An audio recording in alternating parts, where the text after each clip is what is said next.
Merhaba arkadaşlar, Ustam Mutfak'ta hepiniz hoş geldiniz. Bugün balık biberlerimiz var. Bunlardan güzel bir közlenmiş balık biber turşusu yapacağız. Güzelce közleyeceğiz, tavada pişireceğiz. Sizin mangalınız varsa mangalda da közleyebilirsiniz tabii. Lezzet katarsınız. Bu şekilde yapacağız. Daha sonra ne yapacağız? Sıvılarını kaynatacağız. Kavanozlara dolduracağız ve güzelce ağzını kapatacağız. Haydi başlayalım. Öncelikle biberlerin şu uç kısımlarını şöyle bir sağa sola yaparak zedelemeden çıkartıyoruz. Bakın bu şekilde. Neden çıkartıyoruz? Zaten kavanozda yer kaplayacak boşu boşuna yenmeyecek yerler olduğu için gerek duymuyoruz.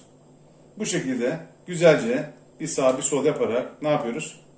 Şöyle temiz çıkartıyoruz.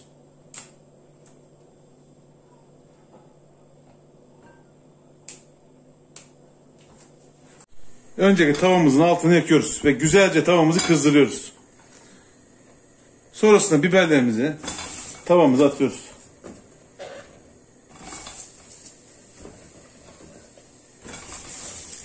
Şöyle iyice dağıtalım. Güzelce mühürlensin, izlensin. Bir mangal havası versin.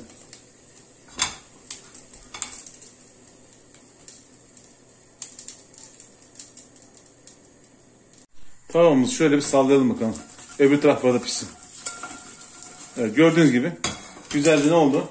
Közlenmeye başladılar. Bakın. Közlenmeye başladılar ufak ufak. Şöyle çevirelim. Her tarafı güzelce közlensin. Tabii mangalınız varsa mangalda yaparsanız daha lezzetli olacaktır. Ama ev ortamında tabii ki biz de bu şekilde yapmak zorundayız.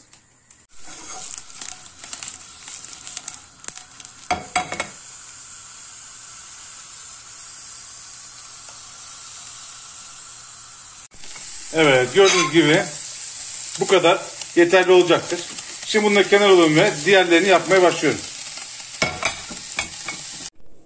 Evet, gördüğünüz gibi biberlerimiz güzel bir şekilde közledik.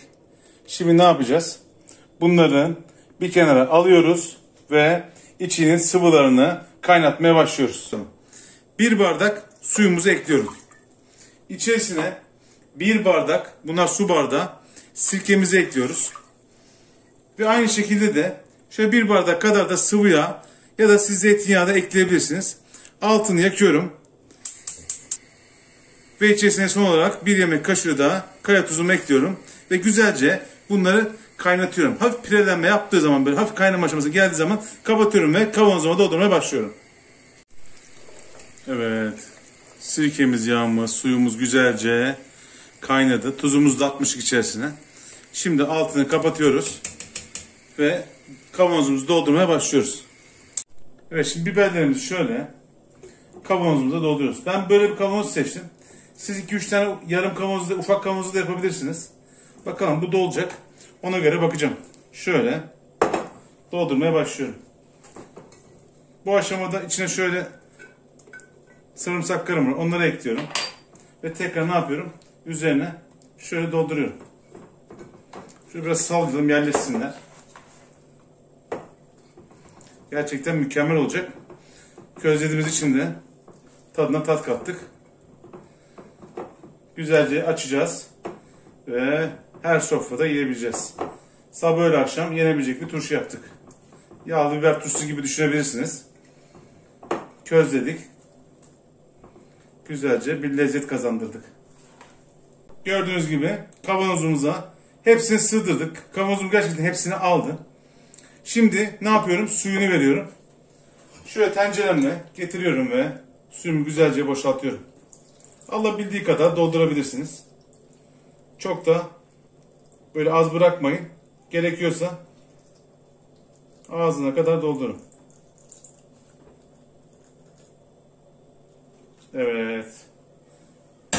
Şimdi ne yapıyoruz? Kapağını kapatıyoruz. Şöyle güzelce sıkıyoruz ama çok güzel sıkıyoruz. Ve ne yapıyoruz? Şöyle ters çeviriyoruz. Közlenmiş balık biber turşumuz hazır. Yarın sabaha kadar böyle bir gün boyunca bu şekilde dursun. Daha sonra ters çevirin ve serin bir yerde muhafaza edin. Bir hafta 10 gün sonra açıp afiyetle yiyebilirsiniz. Bu arada kanalımı takip ederek ve Instagram hesabımı takip ederek bana destek olabilirsiniz. Tüm tariflerimi günlük olarak oralarda paylaşıyorum. Herkese şimdiden afiyet olsun. Bir dahaki tarifte görüşmek üzere. Hoşçakalın.